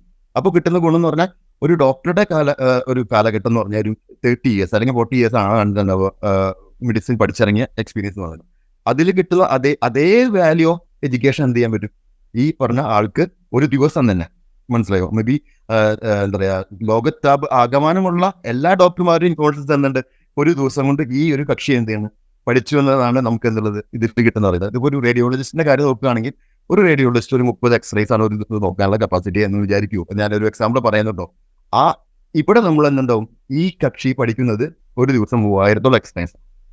സോ അതിന്റെ ബോൾട്സും കറേസും അതപ്പോൾ ആ ഒരു ലെവൽ ഓഫ് ലേണിംഗ് അത് നടത്തുന്നുണ്ടെന്നാണ് ഇതിൽ ഞാൻ പറയുന്നത്. ഒരിക്കലും ഹ്യൂമൻ കപ്പാസിറ്റിനും ടെക്നോളജി കപ്പാസിറ്റി ആ കപ്പാസിറ്റിയിൽ ലേണിംഗ് നടക്കുന്നുണ്ട്. അപ്പോൾ അത് എക്സ്പൊണൻഷ്യലി അത് ഓരോ സ്റ്റേജിലും ഇപ്പോഴത്തെ സ്റ്റേജിനായിട്ടും പോലെയല്ല അടുത്ത ആഴ്ച ഇതിന്റെ ഔട്ട്പുട്ട് അത് അത്രയും വോളിയം പഠിക്കുന്നുണ്ടതാണ്. ഇപ്പോൾ നമ്മൾ ഓപ്പൺ എയുടെ GPT പോലത്തെ സിസ്റ്റങ്ങൾ, GPT-O എന്നുള്ള സിസ്റ്റം ഇറങ്ങി, GPT-J ഇറങ്ങി, അതൊന്നും നാട്ടിൽ അറിഞ്ഞിട്ടേ ഇല്ല. എന്താ വെച്ചാൽ ഞങ്ങളെ പോലെ കുറച്ച് ആൾക്കാർ യൂസ് ചെയ്തിരുന്നു. GPT-3.5 അല്ലെങ്കിൽ 3 വന്നപ്പോഴാണ് ഉണ്ടായത്. നമ്മൾ നോക്കുമ്പോൾ കുറേയൊക്കെ ശരിയായിട്ട് ഉത്തരം വരുന്നു. പക്ഷെ അതിന്റെ ബാക്കിൽ അവർ അത്രയും കാലത്തോളം എന്തുണ്ട് പോയിട്ട് എടുത്തിട്ടാണ് GPT-3 എന്നുള്ള മോഡൽ ഉണ്ടാക്കി. കുറച്ചൊക്കെ ശരി ഉത്തരം വന്നു. 3.1 വന്നപ്പോൾ 3.5 വന്നപ്പോൾ എന്തുണ്ടായി, കുറേയും കൂടി നല്ല ഉത്തരങ്ങൾ വന്നു. ഇപ്പൊ നോക്കുമ്പോൾ പെർഫെക്റ്റ് ആണ്. നമ്മളിപ്പോൾ ഒരു സ്റ്റോറി ചോദിച്ചോ, ഒരു ലെറ്ററിന്റെ കാര്യം ചോദിക്കുകയോ, അങ്ങനെയുള്ള എല്ലാം എന്ത് ചെയ്യാൻ പറ്റും. അത് keep on training and evolving ആണ് അതിന്റെ ഒരു ടേം എന്ന് പറയുന്നത്. അപ്പോൾ മെഡിക്കൽ ഇൻഡസ്ട്രിയിൽ ഞങ്ങൾ ഡോക്ടർ അസിസ്റ്റന്റ് ടൂളിലൂടെ ഞങ്ങൾ ചെയ്തിട്ടുള്ള മെഡിക്കലി ട്രെയിൻഡ് ആയിട്ടുള്ള ഒരു മോഡലാണ് ഡെവലപ്പ് ചെയ്തിട്ടുള്ളത്. സോ ഇതിനോട് നമുക്ക് ഡോക്ടർക്ക് എന്ത് ചെയ്യാൻ പറ്റും, ഡോക്ടർക്ക് എങ്ങനെ അതിന്റെ ഗുണം കിട്ടാൻ ചോദിച്ചാൽ ഞാനൊരു സാധാരണക്കാരുടെ ഭാഷയിൽ പറയുകയാണെങ്കിൽ, ഡോക്ടർക്ക് ഒരു പേഷ്യന്റിന്റെ കണ്ടീഷൻസ് കൊടുത്ത് ഡോക്ടർ കേട്ട് കഴിഞ്ഞാൽ ഡോക്ടർ എന്ത് ചെയ്യും, ആളുടെ നോളജ് പ്ലസ് റിഫറൻസ് അതിൽ യൂസ് ചെയ്തിട്ട് എന്ത് ചെയ്യും, ഇതെങ്ങനെയാണ് എന്നുള്ളത് എനിക്ക് നല്ലൊരു ട്രീറ്റ്മെന്റ് പേഷ്യന്റ് കൊടുക്കുക എന്നുള്ളതാണ് ഡോക്ടറുടെ ചിന്ത ഉണ്ടാവുന്നത്. ഇവിടെ നമ്മൾ പറയട്ടെ, നോളജ് പ്ലസ് ഇൻഫറൻസ് യൂസ് ചെയ്യുമ്പോൾ മാത്രമേ എന്തുണ്ടാവുള്ളൂ, ഈ പറഞ്ഞ ഹ്യൂമൺ ആവുള്ളൂ. അല്ലാണ്ട് നമുക്കിപ്പോൾ ചോദിക്കുക എന്നുള്ളത്, എനിക്കെങ്ങനെ എന്ത് ചെയ്യാൻ പറ്റും, തൃശ്ശൂരിൽ നിന്ന് തിരുവനന്തപുരത്തേക്ക് ട്രാവൽ ചെയ്യാമെന്ന് ചോദിച്ചു കഴിഞ്ഞാൽ നമുക്ക് വേണ്ട ഉത്തരം എന്താണ്, തൃശ്ശൂരിനെ കുറിച്ചും തിരുവനന്തപുരത്തെ കുറിച്ച് ഉത്തരം പറയുമ്പോൾ എന്തുണ്ടാവും, നിങ്ങൾക്കറിയാം. അതാണ് ഗൂഗിൾ മുമ്പ് നമുക്ക് തന്നിരുന്നത്. തൃശ്ശൂരിനെ കുറിച്ച് ഇൻഫോർമേഷൻ തരും, തിരുവനന്തപുരത്ത് ഗൂഗിൾ ഇൻഫോർമേഷൻ തരും. പക്ഷേ GPT എന്ന ടെക്നോളജി അത് യൂസ് ചെയ്യുമ്പോൾ, നാച്ചുറൽ ലാംഗ്വേജ് ടെക്നോളജി യൂസ് ചെയ്യുമ്പോൾ കിട്ടുന്ന അഡ്വാൻറ്റേജ് പറയും. നാച്ചുറൽ ലാംഗ്വേജ് എന്നാണ് അതിന്റെ ടേം പറയാട്ടോ. ആ ടെക്നോളജി യൂസ് ചെയ്യുമ്പോൾ കിട്ടുന്നത് വെച്ചാൽ പ്രിസൈസ് ആയിട്ട് നമുക്ക് പറയുന്നുള്ളത് നിങ്ങൾക്ക് 4 വഴിയുണ്ട്. അല്ല മേ ബി എനിക്കറിയില്ല, ഞാൻ എക്സാമ്പിൾ പറഞ്ഞാൽ 4 വഴിയുണ്ട്. ഈ 4 വഴിയിലൂടെ പോകുമ്പോൾ ഇതാണ് അതിൻ്റെ അഡ്വാൻറ്റേജ്. ഒന്നാമത്തെ വഴിയുടെ അഡ്വാൻറ്റേജ്, സെക്കൻഡ് വഴിയുടെ അഡ്വാൻറ്റേജ്, തേർഡ് വഴിയുടെ അഡ്വാൻറ്റേജ്, ഫോർവേഡ്, അങ്ങനെ കറക്റ്റ് പ്രിസൈസ് ഔട്ട്പുട്ട് തരും. അപ്പോഴാണ് നമുക്ക് ഹ്യൂമൺ എന്ത് ചെയ്യാൻ പറ്റുന്നത്, അത് യൂസ് ചെയ്യാനായിട്ടും നമുക്ക് എന്ത് ചെയ്യാം, നമുക്ക് അതിലേക്ക് ഇറങ്ങാനുള്ള ഒരു ത്വര ഉണ്ടാവുന്നത്. അതേപോലെയാണ് മെഡിക്കൽ ഇൻഡസ്ട്രിയിൽ നമുക്ക് ചോദ്യം ചോദിച്ചതിന് ഉത്തരം വരുമ്പോൾ നമ്മൾ പ്രിസൈസ് ആയിട്ട് പറയുന്നത്, നിങ്ങൾ ട്രീറ്റ്മെന്റ് റെക്കമെൻഡേഷൻ അവിടെ നോട്ട് ചെയ്തിട്ടുണ്ടാവും, നിങ്ങളുടെ മനസ്സിലുണ്ട്. ഇവിടെ നമ്മൾ അതേപോലെ അതിനോട് കോമ്പാറ്റബിൾ ആയിട്ടുള്ള ഒരു ട്രീറ്റ്മെന്റ് റെക്കമെൻഡേഷൻ അവിടെ അപ്പുറത്ത് കൊടുക്കുകയാണ്. അപ്പോൾ എന്താണ് ഡോക്ടർക്ക് അതിൽ നിന്ന് കിട്ടുന്ന ഗുണം എന്ന് പറയുന്നത്, ഡോക്ടർ മിസ്സായ പോയിന്റ്സ് ഉണ്ടാവും. അതായത് ഇവിടെ എന്ന് പറഞ്ഞാൽ ആ പേഷ്യന്റിന്റെ histories, genetic informations, lab test, radiology, ഈ ഇൻഫോർമേഷൻസിൽ എവിടെയെങ്കിലും അല്ലെങ്കിൽ മേ ബി ഹിസ്റ്ററി, അത് 3 കൊല്ലമായി 4 കൊല്ലമായി ഡോക്ടർ ട്രീറ്റ് ചെയ്തുകൊണ്ടിരിക്കുന്നു. മിക്ക ഹോസ്പിറ്റൽസിലും ഒരു ഹിസ്റ്ററി കീപ്പിംഗ് സിസ്റ്റം അവിടെയുണ്ട്. ഇതെല്ലാം ഡോക്ടർ പോയി നോക്കുക എന്ന് പറഞ്ഞാൽ എന്തുണ്ടാവും. ഇപ്പോൾ ഒരു പേഷ്യന്റിനെ മുമ്പ് എപ്പോഴും കിഡ്നി സ്റ്റോണിന്റെ ചെറിയൊരു ഡിസോർഡർ സ്റ്റാർട്ടിങ് ഉണ്ടായിരുന്നു. ഇപ്പോൾ അത് കൺസിഡർ ചെയ്തിട്ടാണോ ഡോക്ടർ മരുന്ന് എഴുതാൻ ചോദിച്ചാൽ ചിലപ്പോൾ മിസ്സായെന്ന് വരും. ഇവിടെ നമ്മൾ എന്ത് ചെയ്യാൻ പറ്റും, ഇവിടെ ആ ഡാറ്റ പ്രോസസ് ചെയ്യുന്ന കാരണം കൊണ്ട് നമുക്ക് എന്ത് ചെയ്യാൻ വർക്ക് പറയാൻ പറ്റുന്നത്, അവിടെ എഴുതി കാണിക്കും. ഡോക്ടർ മരുന്ന് എഴുതുമ്പോൾ അവിടെ എഴുതി കാണിക്കുന്നത് ആൾക്ക് കിഡ്നി ഡിസോർഡർ ഉള്ള കാരണം നമുക്കത് വേണ്ട, അതിനൊരു ആൾട്ടർനേറ്റീവ് മെഡിസിൻ ആണ് നിങ്ങൾ എഴുതുന്നത്. അതായത് നമ്മൾക്ക് സംബന്ധിച്ചിടത്തോളം ഒരു സാധാരണക്കാരുടെ ഒരു ചെറിയൊരു value medicine medical health care കൊടുത്തു കഴിഞ്ഞാൽ അത് വലിയൊരു ഇമ്പാക്റ്റ് ആണ് എന്താ സമൂഹത്തിന് ഉണ്ടാക്കാൻ പോകുന്നത്. അതായത് ഞാൻ മറ്റ് ഇൻഡസ്ട്രീനോട് കമ്പയർ ചെയ്യുമ്പോൾ ഞങ്ങളുടെ ഇൻഡസ്ട്രിയിൽ പറയുകയാണെങ്കിൽ ഒരു ചെറിയ അഡിഷൻ ആ ഡോക്ടർക്ക് കൊടുത്തു കഴിഞ്ഞാൽ ആ പേഷ്യന്റിനെ കുറിച്ച് കൂടുതൽ മനസ്സിലാക്കാനുള്ള ഒരു കപ്പാസിറ്റി ഡോക്ടർ കൊടുത്തു കഴിഞ്ഞാൽ നമ്മുടെ സമൂഹത്തിന് അത് സെർവ് ചെയ്യുന്നത് വലിയൊരു ഇമ്പാക്റ്റ് ആയിട്ടായിരിക്കും. 100 ഇരട്ടി ഇമ്പാക്റ്റ് കൊടുക്കാൻ പറ്റും. അതിലേക്കൊരു ശ്രമമാണ് നമ്മളിത് ചെയ്തുകൊണ്ടിരിക്കുന്നത്. ഡോക്ടേഴ്സ് മിസ്സാവുന്ന ഓപ്ഷൻസ്, അതായത് ഇപ്പോൾ റേഡിയോളജി റിപ്പോർട്ടിലോ അല്ലെങ്കിൽ ലാബ് ടെസ്റ്റിലോ എന്തെങ്കിലും ഒരു ഇൻഡിക്കേഷൻ, ഒരു കോസേഷൻ ആവും. എല്ലാ അസുഖങ്ങളുടെയും ഒരു കോസേഷൻ ആണെന്ന് പറയാം. ഇപ്പോൾ ഒരു പനി, ജലദോഷം, അത് ഒരു ഡിസീസ് അല്ല, കോസ് ആണ്. അത് ഏതെങ്കിലും ഒരു വലിയൊരു ഡിസീസിന്റെ കോസേഷൻ ആണെങ്കിൽ ഡോക്ടർ മിസ്സാവുന്ന നിങ്ങളോട് നോട്ടിഫൈ ചെയ്യും. ഇതെല്ലാം ടെക്നോളജി കൊണ്ട് ഡോക്ടർ യൂസ് ചെയ്യുമ്പോൾ നല്ലൊരു ഡോക്ടർ സമൂഹം നമുക്ക് ഉണ്ടാക്കിയെടുക്കാൻ പറ്റും. രണ്ടാമത്തെ വലിയൊരു കാര്യം എന്ന് പറഞ്ഞാൽ നമ്മുടെ അവിടെയും ഞാൻ നേരത്തെ പറഞ്ഞ ഒരു പോയിന്റിലേക്ക് വേണ്ടി എത്താണോ, റിസർച്ചിന്റെ ഡോക്ടേഴ്സിന്റെ ഒരു കമ്മ്യൂണിറ്റി ഉണ്ടാക്കിയെടുക്കണം. അതായത് നമ്മുടെ ഡോക്ടേഴ്സിനെ സംബന്ധിച്ചിടത്തോളം അവർക്ക് കാലത്ത് തൊട്ട് വൈകുന്നേരം വരെ അറിയാലോ എത്രത്തോളം പേഷ്യൻസിനെ അവർ എന്തുണ്ട് സെർവ് ചെയ്യുന്നുണ്ട്. അവർക്ക് അതിനൊരു ടൈം കിട്ടുന്നില്ല എന്നുള്ളതാണ് അതിന്റെ ഒരു സത്യം എന്ന് പറയുന്നത്. അല്ലാണ്ട് അവർക്ക് താല്പര്യമില്ലാണ്ടല്ല. പക്ഷേ സമൂഹത്തിന് വേണ്ടത് എന്ത് ചെയ്യണം, ഒരു കുറച്ചും കൂടി റിസർച്ച് ചെയ്യാവുന്ന, ഇവിടെ നമ്മൾ എന്ത് ചെയ്യുന്നുണ്ട്, അവർക്ക് നമ്മൾ ഇൻവെസ്റ്റിഗേഷൻ ഓപ്ഷൻസ് എന്ന് പറഞ്ഞാൽ ഒരു രോഗത്തെക്കുറിച്ച് കൂടുതൽ മനസ്സിലാക്കുകയാണെങ്കിൽ, ഞാൻ പറയാം, ഇപ്പോൾ സമൂഹത്തിൽ വളരെയധികം കൂടി വരുന്ന ഒരു അസുഖമാണ് ക്യാൻസർ എന്ന് പറയുന്നത്. അതിനെങ്ങനെ ഫർദർ ഇൻവെസ്റ്റിഗേറ്റ് ചെയ്യുക, ഏത് ടെസ്റ്റ് ചെയ്ത് കഴിഞ്ഞാൽ എങ്ങനെയാണ് അതിൻ്റെ ഔട്ട്പുട്ട് വരിക, അതെങ്ങനെ ഈ രോഗിയിൽ ഒരു ഇമ്പാക്റ്റ് ഉണ്ടാക്കാം എന്നുള്ളത് നമ്മളവിടെ നാവിഗേറ്റ് ചെയ്യും. അതായത് ഒരു മ്യൂട്ടേഷൻ ആയിക്കോട്ടെ, ജനറ്റിക് കണ്ടീഷൻ ആയിക്കോട്ടെ, അതെങ്ങനെയാണെന്നുണ്ടാവുക ഈ പേഷ്യൻറ്റിൻ്റെ ലൈഫ് സ്പാനിനെ ഇമ്പാക്ട് ചെയ്യാൻ പോകുന്നത്. അത് എവിടെ നമ്മൾ എന്ത് ചെയ്യാം, ഇന്റർഫിയർ ചെയ്യാൻ, ഏത് ചെക്ക് പോയിന്റ്സും ഇന്റർഫിയർ ചെയ്യാം. ഇതെങ്ങനെയാ വെച്ചാൽ അവരുടെ ഇപ്പോൾ ടെക്നോളജി കൊണ്ട് നമുക്ക് എന്ത് ചെയ്യാൻ പറ്റും, ഇങ്ങനെ കുറേ കാര്യങ്ങൾ കിട്ടുന്നുണ്ട്, മനസ്സിലായോ? അതായത് ഇവിടെ ഇന്റർഫിയർ ചെയ്ത് കഴിഞ്ഞാൽ ഇങ്ങനെയാണ് അതിന്റെ ഡിഫറൻസ് വരിക, അതല്ല നമുക്ക് ഇവിടെ ഇടപെട്ട് കഴിഞ്ഞാൽ, മനസ്സിലായോ? അപ്പൊ ഇതെല്ലാം എമുലേറ്റ് ചെയ്യാനും ഡോക്ടർക്ക് ഒരു ശരിയായിട്ടുള്ള പെർസ്പെക്റ്റീവ്, അതല്ലാണ്ട് ഒരു ഹ്യൂമൻ സാധിക്കാത്ത കാര്യങ്ങളാണ്, മനസ്സിലായി? ഇപ്പൊ നമ്മളിപ്പോ ഒരു ഇവിടുന്ന് ട്രാവൽ, ഞാൻ വീണ്ടും അത് എക്സാമ്പിൾ പറഞ്ഞിട്ടുണ്ട്, ഇവിടെ ട്രാവലിംഗ് അവിടെ തിരുവനന്തപുരം വരെ എത്തുമ്പോൾ ഇവിടുന്ന് ലെഫ്റ്റ് എടുക്കുകയാണെങ്കിൽ ഇങ്ങനെ ഉണ്ടാവും, ഇത്ര ഡീവിയേഷൻസ് ഉണ്ടാവും. നമ്മൾ എങ്ങനെയാ അത് എടുക്കുന്നത്, ഗൂഗിൾ മാപ്പ് നമ്മൾ കാണുമ്പോൾ കണ്ടിട്ടുണ്ടോ? അതായത് ഈ ബ്ലോക്ക് കൂടി കഴിഞ്ഞിട്ട് ഒരു അരമണിക്കൂർ കൂടും. ഇപ്പുറത്തോടെ പോകുകയാണെങ്കിൽ എന്നിട്ട് കുറച്ചും കൂടി ടൈം കുറയും. ഇങ്ങനെയുള്ള കാര്യങ്ങൾ ഹെൽത്ത് കെയറിലും അതേപോലെ നമ്മുടെ ഡെയിലി പ്രാക്ടീസും ആവശ്യമുള്ള കാര്യങ്ങളാണ്, മനസ്സിലായോ? അപ്പോൾ ആ ഡോക്ടർക്ക് അതിന്റെ ഒരു ഓപ്ഷൻ കൊടുത്തു കഴിഞ്ഞാൽ ആള് അതൊക്കെ നോക്കും, മനസ്സിലായോ? അതായത് ആ പേഷ്യന്റിന് നല്ലൊരു ഔട്ട്പുട്ട് ഉണ്ടാവണമെങ്കിൽ, റിസർച്ച് ഡോക്ടേഴ്സിന്റെ ഒരു കമ്മ്യൂണിറ്റി പോലെ ഉണ്ടാവണമെങ്കിൽ, ഓക്കെ, ഇതിനെക്കുറിച്ച് എനിക്ക് എങ്ങനെ മനസ്സിലാക്കാം? അപ്പോൾ പറയുന്നത് ഈ ടെസ്റ്റുകളൊക്കെ ചെയ്യുമ്പോൾ അതിന്റെ റിപ്പോർട്ടുകൾ ഇങ്ങനെയാണെങ്കിൽ എന്ത് ചെയ്യും, നമുക്ക് കുറച്ചും കൂടി മനസ്സിലാക്കാം. ആ ടെസ്റ്റ് ചെയ്ത ആ റിസൾട്ട് അപ്ലോഡ് ചെയ്യുമ്പോൾ നമ്മൾ ജനറേറ്റ് ചെയ്യുക, അവർക്ക് ഹെൽപ്പ് ചെയ്യുന്ന എങ്ങനെയാണെന്ന് വെച്ചാൽ നമ്മൾ പറയുന്നത്, ഈ ടെസ്റ്റിൽ ഇങ്ങനെ റിപ്പോർട്ട് കാണുന്നുണ്ട്, സോ അതൊരു ഇൻഡിക്കേഷൻ ഇങ്ങനെയാണ് വരുന്നത്. സോ ഈ ട്രീറ്റ്മെന്റ് മെത്തേഡ് യൂസ് ചെയ്യുകയാണെങ്കിൽ നമുക്ക് ഇങ്ങനെ ഔട്ട്പുട്ട് കിട്ടും. ഇനി ഡോക്ടർക്ക് വേറെ ട്രീറ്റ്മെന്റ് മെത്തേഡ് തോന്നുന്നുണ്ടെങ്കിൽ അത് ടൈപ്പ് ചെയ്തിട്ട് ഇത് രണ്ടും തമ്മിലുള്ള ഡിഫറൻസ് ഞങ്ങൾ പ്രോഡക്റ്റ് കൊടുത്തൊരു ഡോക്ടറുടെ ഫീഡ്ബാക്കും കൂടി പറഞ്ഞു ഞാൻ നിർത്താട്ടോ. നമ്മുടെ ഓൺകോളജി സെഗ്മെന്റിൽ മിക്ക മെഡിസിൻസും നമ്മൾക്ക് പറയാം ഇൻഷുറൻസ് കവേർഡ് അല്ല. അതായത് വളരെ എക്സ്പെൻസീവ് ആണ്. ഒരു കീമോ കഴിഞ്ഞ് വളരെ എക്സ്പെൻസീവ് ആണ്. ഡോക്ടർ ഒരു പ്രിസ്ക്രിപ്ഷൻ എഴുതി വെച്ചു. എന്നിട്ട് ഞാൻ നമ്മളോട് ചോദിച്ചു, എന്നുള്ളത് നമ്മളോടല്ല ടെക്നോളജിയോട് ചോദിച്ചു, നമ്മളൊന്നും ടൈം ഇല്ല കേട്ടോ, ടെക്നോളജിയോട് ചോദിച്ചു, ഇതിന്റെ ഒരു ആൾട്ടർനേറ്റീവ് കോസ്റ്റ് എഫക്റ്റീവ് ആയിട്ട് എന്തെങ്കിലും എനിക്ക് ചെയ്യാനുണ്ടോ? ബിക്കോസ് എൻ്റെ മുമ്പിലിരിക്കുന്ന പേഷ്യൻ്റ് എന്നാണ് കുറച്ചൊരു സാമ്പത്തികമായി ബുദ്ധിമുട്ട് അനുഭവിക്കുന്നവരാണ്. നമുക്ക് കറക്റ്റായിട്ടൊരു 4 മെഡിസിൻസിൻ്റെ പേര് വന്നു, 50,000 ആണ് ആ മെഡിസിൻ്റെ എക്സ്പെൻസ് വന്നു. ഡോക്ടർ നോക്കിയപ്പോൾ നല്ല മെഡിസിൻസ്, കുഴപ്പമില്ലല്ലോ, ഇത് നല്ലൊരു ആൾട്ടർനേറ്റീവ് ആണല്ലോ. ഒപ്പം തന്നെ മുകളിൽ കൊടുത്ത ഡോക്ടറുടെ ആ മെഡിസിൻസ് എങ്ങനെ വർക്ക് ചെയ്യും, ഇപ്പോൾ ആൾട്ടർനേറ്റീവ് മെഡിസിൻസ് ആണ് കൊടുത്തിട്ടുള്ളത്, അതിന് എങ്ങനെ വർക്ക് ചെയ്യും. അപ്പം അത് ഡോക്ടർക്ക് ഒരു അത് മനസ്സിലായോ? അതായത് ആ പോലത്തെ മെഡിസിൻസ് എങ്ങനെയാണ് രോഗിയിൽ മാറ്റം വരുത്താൻ പോകുന്നത് കമ്പയർഡ് ടു ദിസ് മെഡിസിൻസ്. ഡോക്ടർക്ക് ഒരു അസംഷൻ എന്നുള്ള രീതിയിലല്ല അതെടുക്കുന്നത്, അവർക്ക് മനസ്സിലാക്കിയിട്ടാണെന്നുള്ളതാണ്. അപ്പോൾ പേഷ്യൻറ്റോട് ആദ്യം കമ്മ്യൂണിക്കേറ്റ് ചെയ്യും, നമ്മൾ എന്താണെന്ന് വെച്ചാൽ ഇങ്ങനെ മെഡിസിൻസ് അവിടെ നമുക്ക് അപ്ലൈ ചെയ്ത് നോക്കാം. എന്താ കാരണം വെച്ചാൽ നമുക്ക് കുറച്ച് എക്കണോമിക്കൽ പ്രശ്നമുണ്ട്, പക്ഷേ നമുക്ക് എനിക്ക് കോൺഫിഡൻസ് ഉണ്ട്, ഇതിൽ ഇങ്ങനെയാണ് വർക്ക് ചെയ്ത് പോവുക. ഇതാണ് എന്തുള്ളത് അതിൽ.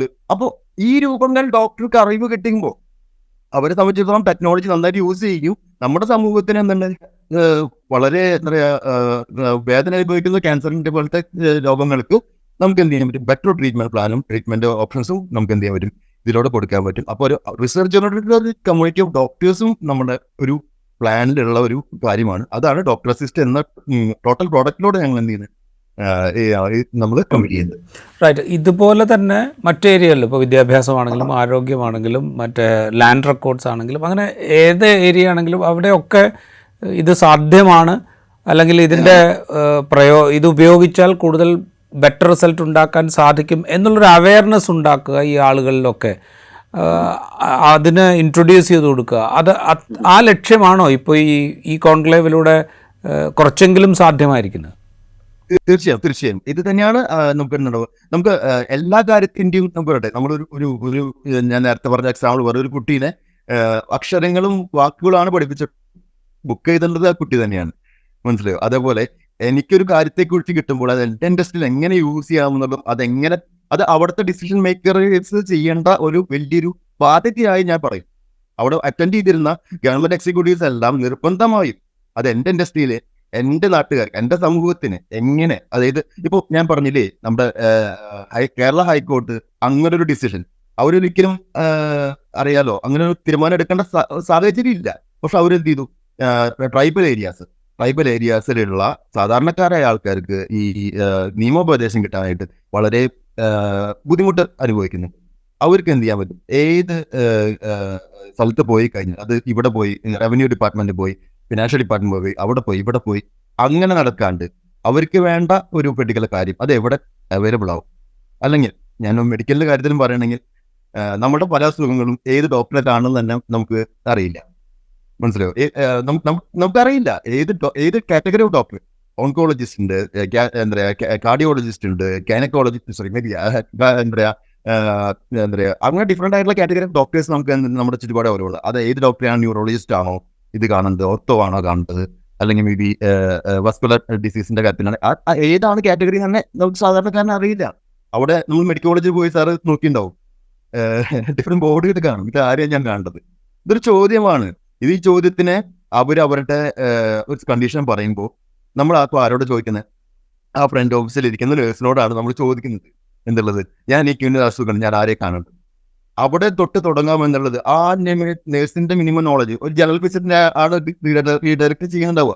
നിങ്ങൾ ഫിസിഷ്യനെ കണ്ടിട്ട് അവിടെ ഡിസൈഡ് ചെയ്യട്ടെ. അതേപോലെ എങ്ങനെയാണോ അതേപോലെയാണെന്നുള്ളത് ടെക്നോളജി നമുക്ക് എന്ത് ചെയ്യാൻ പറ്റുക, ഓരോ ഡിപ്പാർട്ട്മെന്റും, ഈ റവന്യൂ ഡിപ്പാർട്ട്മെന്റ് ആണെങ്കിൽ റവന്യൂ ഡിപ്പാർട്ട്മെന്റ് എങ്ങനെ യൂസ് ചെയ്യാം, അതേപോലെ എന്നിട്ട് എഡ്യൂക്കേഷൻ ഡിപ്പാർട്ട്മെന്റ് വളരെ റിലവൻ്റ് ആയിട്ടുള്ള കാര്യമാണ് കേട്ടോ. നമുക്ക് എഡ്യൂക്കേഷൻ ഡിപ്പാർട്ട്മെന്റിലൊക്കെ ഇത് വളരെ മുന്നോട്ട് വരേണ്ടതാണ്. അവരെന്ത് ചെയ്യണം, അവരുടെ ഡിപ്പാർട്ട്മെന്റ്സിലുള്ള ഇപ്പോൾ എല്ലാ സ്കൂളുകളിലും എല്ലാ കോളേജുകളിലും എന്ത് ചെയ്യാൻ പറ്റണം, ഇതിന്റെ സിലബസുകൾ.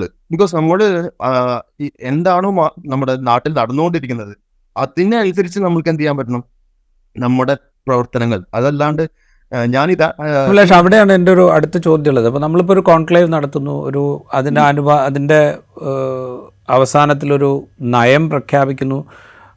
അത് ബേസിക്കലി ഇൻവെസ്റ്റേഴ്സിനെ ഉദ്ദേശിച്ച്, ഇത് ഡെവലപ്പ് ചെയ്യാൻ ഉദ്ദേശിക്കുന്ന ആളുകളെ ഉദ്ദേശിച്ചൊക്കെയാണ് ഈ നയം പ്രഖ്യാപിക്കുന്നത്. ഇത് താഴെത്തട്ടിലേക്ക് എത്തണമെങ്കിൽ ഇത് നമ്മുടെ വിദ്യാഭ്യാസ സമ്പ്രദായത്തിൻ്റെ ഭാഗമാകണം, ആളുകൾ ഇതിനെക്കുറിച്ച് അവെയർ ആവണം. ഇത്തരം കാര്യങ്ങളെക്കുറിച്ചൊക്കെയുള്ള തുടരാലോചനകൾ, അതിലേക്കുള്ള സൂചനകളുണ്ടോ ഈ കോൺക്ലേവിൽ? ഗവൺമെന്റ് നല്ലൊരു നയമാണ് പ്രഖ്യാപിച്ചിട്ടുള്ളത്.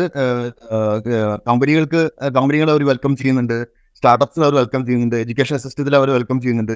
ഗവൺമെന്റിന്റെ ഭാഗത്ത് ചെയ്യാവുന്ന നമ്മൾ എല്ലായ്പ്പോഴും അങ്ങനെ ചിന്തിക്കുമ്പോൾ ഞാനൊരു ബിസിനസ്സുകാരനായതോട് ഞാൻ പറയുന്നത് കേട്ടോ, ഗവൺമെന്റിന്റെ ഒരു പദ്ധതികൾ എന്ന് പറഞ്ഞാൽ ഗവൺമെന്റ് നമുക്ക് വേണ്ട ഫെസിലിറ്റീസ് ആണ് തരേണ്ടത് ആവശ്യമുണ്ട്. അതായത് ഇപ്പോൾ റോഡുകളും നല്ല ഫെസിലിറ്റീസും വന്നിട്ട് അവിടെ അപ്പുറത്തും ബിൽഡിംഗ് കെട്ടേണ്ടതും അവിടെ അവിടുത്തെ ആ സമൂഹത്തിലെ ആൾക്കാർക്ക് എന്ത് ചെയ്യാൻ പറ്റണം, എഡ്യൂക്കേഷൻ കൊടുത്ത് എന്ത് ചെയ്യണം, അവരെ കൊണ്ടുവരേണ്ടത് മാത്രമേ എന്തുള്ളൂ ഗവൺമെന്റിന്റെ ജോലിയുള്ളൂ. ബാക്കി എന്ത് ചെയ്യാൻ പറ്റണം, ഇത് എങ്ങനെ, അതായത് നമ്മളെപ്പോലെ ആൾക്കാർക്ക് അതിൽ വളരെയധികം റോളുണ്ട്. അപ്പോൾ ഈ ഒരു കോൺക്ലേവിലൂടെ ഗവൺമെന്റ് മുന്നോട്ട് വെച്ചിട്ടുള്ളത് we are in to that, ഞങ്ങൾ അതിലേക്ക് ഉണ്ട്, നിങ്ങൾക്ക് ഒരു ഹാൻഡ് ഹോൾഡ് ചെയ്യാൻ ഞങ്ങൾ തയ്യാറാണ്, നിങ്ങൾ അങ്ങനെ മുന്നോട്ട് വരുന്നുണ്ടെങ്കിൽ നിങ്ങൾക്ക് എന്തുണ്ട്, നിങ്ങൾക്ക് വേണ്ട ഫെസിലിറ്റി ഞങ്ങൾ തരുന്നുണ്ട്. സോ അത് യൂസ് ചെയ്യാനായിട്ട് കമ്പനികൾ മുന്നോട്ട് വരണം. അതേപോലെ എന്താണ് പിന്നെ അവരുടെ റോളാണ് ഈ ജനറേറ്റീവ് ചെയ്യുന്ന ടെക്നോളജി ആയിട്ട് ഏത് ടെക്നോളജി ആയിക്കോട്ടെ അവിടുത്തെ എംപ്ലോയിനെ പഠിപ്പിക്കുകയും അത് എങ്ങനെ യൂസ് ചെയ്ത് മാർക്കറ്റിലേക്ക് ആവശ്യമുള്ള കാര്യങ്ങൾ വരുന്നത് അത് ആ ഒരു സെഗ്മെന്റ് യൂസ് ചെയ്യുന്നത്. അതേപോലെ തന്നെയാണ് ഇപ്പുറത്തെ ഭാഗത്ത് തന്നുണ്ട് ഗവൺമെന്റ് ഏജൻസീസ്. ബിക്കോസ് എന്താ വെച്ചാൽ സാർ പറഞ്ഞ പോയിന്റിലേക്ക് എത്തുകയാണെങ്കിൽ സാധാരണക്കാരന് എന്തെങ്കിലും ഗുണം കിട്ടണമെങ്കിൽ മേ ബി ബിസിനസ്സുകാർ എന്താ പറയാ ഈ കോർപ്പറേറ്റ്സിനെ നമ്മൾ എന്ത് ചെയ്യാൻ പാടില്ല, ആശ്രയിക്കാൻ നിൽക്കരുത്. എന്താ വെച്ചാൽ ഇപ്പോൾ ഗവൺമെന്റ് ഏജൻസീസിലെ ഓരോ ഡിപ്പാർട്ട്മെന്റുകളും ഈ ഒരു സംഭവത്തിന്റെ എങ്ങനെ യൂസ് ചെയ്യാമെന്ന് മനസ്സിലാക്കി അവരതിലേക്ക് ഇറങ്ങുമ്പോൾ അതാണ് സാധാരണക്കാർക്ക് പെട്ടെന്ന് വളരെ സുഗമമായി അതിലേക്ക് എത്താൻ പറ്റുക. സാധാരണക്കാർ എഡ്യൂക്കേറ്റ് ചെയ്യാൻ പോയിട്ട് കാര്യമില്ല, അവർ ഓട്ടോമാറ്റിക് എഡ്യൂക്കേറ്റ് ആവും. ഈ എന്താ പറയുക, ഇപ്പൊ നമ്മളിപ്പോൾ നമ്മൾ ആ ഫേസ്ബുക്കും വാട്സാപ്പും ഇൻസ്റ്റഗ്രാമും ആ ഒരു പഠിപ്പിച്ചിട്ടല്ല എന്തെങ്കിലും അവർ ലൈഫിന്റെ പാർട്ടായിട്ട് മാറിയിട്ടുണ്ട്. അതേപോലെ ജനറേറ്റീവ് നമ്മുടെ ലൈഫിന്റെ പാർട്ടായി മാറിയിട്ടുണ്ട്. ഇപ്പോൾ GPT യൂസ് ചെയ്യാത്ത ആൾക്കാരുടെ എണ്ണം കുറവെന്ന് പറയുന്ന പോലെ ഫേസ്ബുക്ക് യൂസ് ചെയ്യാത്ത ആൾക്കാരുടെ എണ്ണം കുറവെന്ന് പറഞ്ഞ പോലെ നാളെയും എന്തുണ്ടോ അതാണ് ഈ കാലഘട്ടം എന്ന് പറയുന്നത്. അപ്പോൾ ഇവരെല്ലാവരും അതിന്റെ ഉപഭോക്താക്കളാവുകയെന്ന് ചെയ്യും. അപ്പോൾ പക്ഷേ അതിന് ഓരോ ഇൻഡസ്ട്രീസിലും എങ്ങനെ കോൺട്രിബ്യൂട്ട് ചെയ്യാന്നുള്ളത് നമ്മുടെ ഗവൺമെന്റ് എക്സിക്യൂട്ടീവ്സും അതിന്റെ ഡിസിഷൻ മേക്കേഴ്സും നമ്മുടെ ഇപ്പോൾ ഞാൻ പറഞ്ഞുതരാം ഒരു ചെറിയ എക്സാമ്പിൾ. ഞാൻ മണ്ണുത്തിക്കാരനാണ്. കേരള അഗ്രികൾച്ചർ യൂണിവേഴ്സിറ്റിയുടെ തൊട്ടടുത്തുള്ള ഒരു സ്ഥലത്താണ് ഞാൻ താമസിക്കുന്നത്. അഗ്രികൾച്ചർ ഇൻഡസ്ട്രിയിൽ അതെങ്ങനെ യൂസ് ചെയ്യുന്നുള്ളത് നമ്മൾ ചിന്തിച്ചിട്ട് കാര്യമില്ല. ആ കോൺക്ലേവ് അറ്റൻഡ് ചെയ്ത അഗ്രികൾച്ചറൽ ഇൻഡസ്ട്രീസ് ഉള്ള, ബിക്കോസ് നമ്മുടെ നാട്ടിലെ ഓരോ സ്ഥലത്തും എന്ത് കൃഷി ചെയ്യാന്നുള്ളതും ഏത് വെറൈറ്റി ഓഫ് ക്രോപ്സ് ഉണ്ടാക്കുക എന്നുള്ളതും ഡാറ്റ ഗ്ലോബലി അവൈലബിൾ ആണ്. മനസ്സിലായോ? അതായത് ഏത് കൾട്ടിവേറ്റ് ചെയ്യാം, എങ്ങനെയാണ് ഏത് ലാൻഡിൽ ഏത് കൾട്ടിവേറ്റ് ചെയ്യും, ഇതെല്ലാം എന്തുണ്ട്, അത് അവൈഡ് ആണ്. അതിനെ ബേസ് ചെയ്തിട്ട് എന്ത് ചെയ്യാൻ പറ്റണം, അനലറ്റിക്സ് ചെയ്യുകയും ആ ഒരു ഡാറ്റ കറക്റ്റായിട്ട് നമ്മൾ സമൂഹത്തിൽ എത്തിക്കേണ്ട ആരുടെ ഉത്തരവാദിത്തമാണ്. എല്ലാ സ്ഥലത്തും നമ്മൾ ഗവൺമെന്റ് എക്സിക്യൂട്ടീവ്സ് ഉണ്ട്. നമ്മുടെ സംസ്ഥാനം അല്ലെങ്കിൽ രാജ്യം എന്ന് പറയുന്നത് വളരെ ഓർഗനൈസ്ഡ് ആണ്. ഇനീഷ്യേറ്റ് ചെയ്യേണ്ടത് ആരാണ്? ഗവൺമെന്റ് എക്സിക്യൂട്ടീവ്സും. അതേപോലെ അവർക്ക് ഒരു ചെറിയൊരു നയം അവരവരുടെ ഇൻഡസ്ട്രിയിൽ ഉണ്ടാക്കിയെടുക്കുകയും അതിലൊരു ചെറിയ ടീം ഉണ്ടാക്കുകയും അത് വൃത്തിയായി പോകുന്നുണ്ടെന്ന് എന്ത് ചെയ്യാൻ പറ്റണം, നമ്മുടെ ഗവൺമെന്റ് എക്സിക്യൂട്ടീവ്സും അതേപോലെ എന്താ പറയുക അതിന്റെ ഓർഗനൈസിംഗ് ആയിട്ടുള്ള ടോപ്പ് അതോറിറ്റി ആയിട്ടുള്ള പേഴ്സൺസും തീരുമാനിച്ചു കഴിഞ്ഞാൽ നടപ്പിലാക്കാവുന്നതുള്ളൂ എന്നാണ് എൻ്റെ ഒരു എളിമയ ഒരു അപേക്ഷ. ഓക്കെ, അപ്പോൾ ഈ കോൺക്ലേവ് എന്ന് പറയുന്നത് ഡിഫറൻ്റ് ആയിട്ടുള്ള സാധ്യതകൾ ഈ പറയുന്ന ആളുകളുടെ മുമ്പിലേക്ക് തുറന്നിടുന്നു. അത് ഏത് വിധത്തിൽ ഉപയോഗിക്കണം എന്നുള്ള ഡിസൈൻ ചെയ്യുക എന്നുള്ള ഉത്തരവാദിത്വം അവരുടേതാണ്. അവിടെ ഒരു കാര്യം ഞാൻ ചോദിക്കുന്നത് വെച്ച് കഴിഞ്ഞാൽ ഇത് ഇപ്പോൾ ഇതിനൊരു ലീഗൽ ഫ്രെയിം വർക്ക് ആവശ്യമായിട്ട് വരുമല്ലോ. കാരണം വെച്ച് കഴിഞ്ഞാൽ ഇത് ഏത് എക്സ്റ്റെൻറ്റ് വരെ പോകാം, ഏതെങ്ങനെ ഉപയോഗിക്കാം, എവിടെയാണ് നമ്മളൊരു നിയന്ത്രണം വയ്ക്കേണ്ടത്, അത്തരം കാര്യങ്ങളെക്കുറിച്ചുള്ള ആലോചനകളൊക്കെ നടന്നിരുന്നു. എല്ലാ ഒരു രാജ്യങ്ങളും അതിൽ ഡിസിഷൻ മേക്കേഴ്സ് നമ്മുടെ ഗവൺമെന്റ് ഓഫ് ഇന്ത്യ തന്നെ ഇത് മൊത്തത്തിൽ ഒന്ന് സ്റ്റോപ്പ് ചെയ്താലോ എന്ന ചിന്തയാണ് ഫസ്റ്റ് സ്റ്റാർട്ട് ചെയ്യുന്നത്. ബിക്കോസ് എല്ലാവരും സംബന്ധിച്ചിടത്തോളം അത് ഏത് ലെവലാ പോവുക, ഇത് എത്രത്തോളം ത്രെറ്റ് ആവും, എത്രത്തോളം കുഴപ്പമാവും എന്നുള്ളത്. അപ്പോൾ ഫസ്റ്റ് ഡിസിഷൻ അതായിരുന്നു, നമുക്കിത് എന്ത് ചെയ്യാം, നമുക്ക് ഒരു വളരെ സ്ട്രിക്ട് റെഗുലേഷൻസ് ഉണ്ട്. പിന്നീട് അവർ തന്നെ ഒന്ന് ബാക്കിലേക്ക് ഇറങ്ങി. ബിക്കോസ് എല്ലാ കോയും രണ്ട് പാർട്ടുള്ള പോലെ ഇതിൽ അഡ്വാൻറ്റേജ് ഉണ്ട്, ഡിസഡ്വാൻറ്റേജ് ഉണ്ട്. ഇതൊരു ടെക്നോളജി അറിയാവുന്നവർക്ക് പെട്ടെന്ന് മനസ്സിലാക്കാൻ പറ്റും. നമുക്കത് ലിമിറ്റ് ചെയ്യാനുള്ള ഓപ്ഷൻസ് ഉണ്ട്. ഇപ്പോൾ US തന്നെ എന്ത് ചെയ്തിട്ടുണ്ട്, കറക്റ്റായിട്ട് ഈ ജനറേറ്റീവ് AI വെച്ചിട്ട് ഡെവലപ്പ് ചെയ്യപ്പെടുന്ന സാധനങ്ങളെ ഐഡന്റിഫൈ ചെയ്യാനുള്ള മെത്തഡോളജീസ് ഇപ്പൊ ഒരു ഇമേജ് നമ്മൾ എന്താ പറയുക ജനറേറ്റീവ് AI ഡെവലപ്പ് ചെയ്യാൻ വിചാരിക്കും. ആ ഇമേജ് ജനറേറ്റീവ് AI ആണോ ഡെവലപ്പ് ചെയ്തതെന്ന് അറിയാനുള്ള ഓപ്ഷൻ ഇപ്പൊ എല്ലാ ഇമേജിലും എംബഡഡ് ആണ്. അതായത് ഏത് ഇമേജ് ആണോ ജനറേറ്റീവ് AI ഡെവലപ്പ് ചെയ്തിട്ടുള്ളതും ഏത് ഇമേജ് ആണോ ഒരു പേഴ്സൺ ഹ്യൂമൻ ഹിംസെൽഫ് ഡെവലപ്പ് ചെയ്തതെന്ന് അറിയാനുള്ള ഓപ്ഷൻ അത് എംബഡ് ചെയ്യാനുള്ള റെഗുലേഷൻസ് ഓൾറെഡി ഉണ്ട്. അതുപോലെ ഏത് കണ്ടന്റ് ആണോ ജനറേറ്റീവ് AI ഡെവലപ്പറും ഏത് കണ്ടന്റ് ആണോ ജനറേറ്റീവ് അല്ലാത്ത ഹ്യൂമൻ ഡെവലപ്പ് ചെയ്ത കണ്ടന്റ് എന്നുള്ള അറിയാനുള്ള ഓപ്ഷൻ അതിൽ എംബഡ് ചെയ്ത് വെച്ചിട്ടുണ്ട് ഇപ്പോൾ. അതേപോലെ ഏത് വരെ ഇത് പോവുക, അതായത് ഞാൻ പറയട്ടെ, ഇപ്പോൾ നമ്മൾ യൂസ് ചെയ്യുന്ന ഒരു എക്സാമ്പിൾ പറഞ്ഞാൽ നിങ്ങൾക്ക് കുറച്ചും കൂടി മനസ്സിലാവും. അതായത് ഇപ്പോൾ ലീഗൽ ഫ്രെയിം വർക്കിന്റെ കാര്യം ഞാൻ പറഞ്ഞു. ലീഗൽ നിയമോപദേശത്തിന്റെ കാര്യം ഞാൻ പറഞ്ഞു. അതായത് ഒരാൾക്ക് നിയമോപദേശം കിട്ടാനായിട്ട് ചെറിയൊരു എന്താ പറയാ ആപ്ലിക്കേഷൻ ആയിട്ട് നമ്മൾ എന്താ പറയാ ഹൈക്കോർട്ട് നമ്മൾ മുന്നോട്ട് വന്നിട്ടുണ്ട്. അവർക്ക് വേണ്ടതെന്ന് വെച്ചാൽ ഒരു ചെറിയ ചോദ്യങ്ങൾ ചോദിക്കുന്നു, അതിന്റെ ഒരു ഉത്തരങ്ങൾ കൊടുക്കുന്നു, അതിലൊരു ലിമിറ്റ് വെക്കണം. ഇതിന് മുകളിലേക്ക് വരുമ്പോൾ നിങ്ങളൊരു നല്ലൊരു അഡ്വക്കേറ്റിന് എന്ത് ചെയ്യണം, അവിടെ നമുക്ക് കാണുന്നതായിരിക്കും നല്ലത്. അതായത് എന്നാൽ അതുവരെയുള്ള കാര്യങ്ങൾ എന്നുണ്ട് അവർക്കൊരു രൂപം കിട്ടാനും അത് ഇത് ബിക്കോസ് ഒരു അഡ്വക്കേറ്റിനെ റീച്ച് ചെയ്യാന്ന് പറഞ്ഞാൽ നിങ്ങൾക്കറിയാം അതിലൊരു ബുദ്ധിമുട്ട്. അത് ആ ഒരു സാധനം അതിൽ സോൾവ് ചെയ്യും. അതേപോലെ നമുക്കറിയാം ഗവൺമെന്റ് മെഡിക്കൽ കോളേജസ്, അവിടുത്തെ ഒരു അവസ്ഥ നിങ്ങൾ നോക്കി കാണാൻ പറ്റും. എത്രയാണ് ഒരു ദിവസം തോപ്പി? അതായത് അത്രയും തിരക്കുള്ള സാഹചര്യത്തിൽ ഒരു ജീരിയാട്രിക് കേസ്, അതായത് വയസ്സായ ആൾക്കാർ അവിടെ വരുമ്പോൾ അവരോട് ഒരു ഡോക്ടർ ചോദിക്കാനുള്ളത്, അച്ചാച്ച എന്താണ്ടായി ചോദിച്ചു കഴിഞ്ഞാൽ എന്താ ഉത്തരം പറയാം? ഒരു അരമണിക്കൂറോളം എന്ത് ചെയ്യും ആൾ അങ്ങോട്ട് എക്സ്പ്ലെയിൻ ചെയ്യും. ഇതെല്ലാം റിലവൻ്റ് ആണ്, പക്ഷെ അതിൻ്റെ ഇടയ്ക്ക് ഒരു കാര്യം പറഞ്ഞിട്ടുണ്ടാവും, ആളുടെ അസുഖം നോട്ട് പറഞ്ഞിട്ടുണ്ടാവും. അപ്പോൾ ഇത് കേട്ട് അതിന് ഉത്തരം പറയാനൊക്കെ നമ്മുടെ ഡോക്ടർമാർക്ക് സമയം കിട്ടുന്നില്ല. അവിടെയും എന്ത് ചെയ്യാൻ പറ്റും, ആ ഒരു അസിസ്റ്റന്റ്, അതായത് ഫ്രണ്ടിൽ ഇരിക്കുന്ന ആ നേഴ്സിന് നമുക്ക് എന്ത് ചെയ്യാൻ പറ്റും, അതായത് ആ ആളോട് സംസാരിച്ച് എന്ത് ചോദ്യങ്ങൾ ചോദിക്കണം, ആ രോഗത്തെക്കുറിച്ച് ഒരു മുന്നായിട്ടുള്ള ഒരു പ്രീ ആയിട്ടുള്ള കണ്ടീഷൻസ് എല്ലാം ചോദിച്ച് മനസ്സിലാക്കി ആളുടെ ഒരു അബ്സ്ട്രാക്ട് ഉണ്ടാക്കിയിട്ട് ആ ഒരു അബ്സ്ട്രാക്ട് ഡോക്ടർക്ക് കറക്റ്റായിട്ട് പ്രസന്റ് ചെയ്യാവുന്ന രീതിയിലൊരു സോഫ്റ്റ്വെയർ അവിടെ വർക്ക് ചെയ്യുന്നുണ്ടെങ്കിൽ, ഒരു ജനറേറ്റീവ് ടെക്നോളജി യൂസ് ചെയ്ത് അവിടെ വർക്ക് ചെയ്യുന്നുണ്ടെങ്കിൽ ഒരു രൂപ ഡോക്ടർ കിട്ടി. ഡോക്ടറോട് എന്ത് ചെയ്യുന്നു, ആ പേഷ്യന്റിന്റെ അടുത്ത്, ആ അച്ചാച്ചന്റെ അടുത്ത് നമ്മൾ സംസാരിക്കാൻ പോകുന്നത് എന്തായിരിക്കും, ഇങ്ങനെ ഒരു അസുഖമാണല്ലേ, വേറെ വല്ലതും ഉണ്ടോ എന്ന് ചോദിക്കുമ്പോൾ ആൾക്ക് വേണ്ട അവിടെ സെർവ് ആവുക ചെയ്യുന്നത്. അപ്പൊ ഇവിടെ കിട്ടുന്ന ഈ നേഴ്സിന് എന്ത് ചെയ്യരുത്, നമ്മൾ ഒരിക്കലും മെഡിസിൻസിന്റെ പേര് പറഞ്ഞു കൊടുക്കരുത്. അവർക്ക് എന്നിട്ട് കോംപ്ലിക്കേറ്റഡ് ആയിട്ടുള്ള കാര്യങ്ങൾ ഉണ്ടാവരുത്. അത് എവിടെ നിർത്തണം എന്നുള്ളത് എന്തുണ്ട്, ഓട്ടോമാറ്റിക് ആയിട്ട് ഒരു ടെക്നോളജിക്കാരന് അറിയാം. അത് റെഗുലേറ്റ് ഇപ്പോൾ ഞാൻ ഗവൺമെന്റ് എക്സിക്യൂട്ടീവുകളോട് പറയുന്നത് എന്ന് വെച്ചാൽ, നിങ്ങളത് ഡെവലപ്പ് ചെയ്യുമ്പോൾ അതിന്റെ പ്ലസസ് മാത്രം എടുത്തോളൂ, മൈനസിനെ നിങ്ങൾക്ക് തന്നെ അറിയാം. നിങ്ങളുടെ നമ്മൾ പറഞ്ഞു, ഒരാളോട് സംസാരിക്കും, എന്ത് ചോദിക്കാൻ പാടില്ല എന്ന് അറിയണ പോലെ തന്നെ എന്ത് പറയാൻ പാടില്ല എന്നുള്ളതും ഇവനെ നമുക്ക് എന്ത് ചെയ്യാം, കറക്റ്റായിട്ട് ട്രെയിൻ ചെയ്യാവുന്ന രീതിയിലുള്ള ഒരു സിസ്റ്റമാണ്. അതുകൊണ്ട് തന്നെ ഒരിക്കലും നമ്മൾ കാണേണ്ട ആവശ്യമില്ല എന്നുള്ളത്, ഇത് വേണ്ട എന്നല്ല എടുക്കേണ്ടത്, വേണം, അത് എവിടെ വരെ വേണം എന്നുള്ള റെഗുലേഷൻസ് എല്ലാ കണ്ടീഷൻസിലും ഗവൺമെന്റിന് അപ്ലൈ ചെയ്യാനുള്ള ഓപ്ഷൻസ് ഉണ്ട്.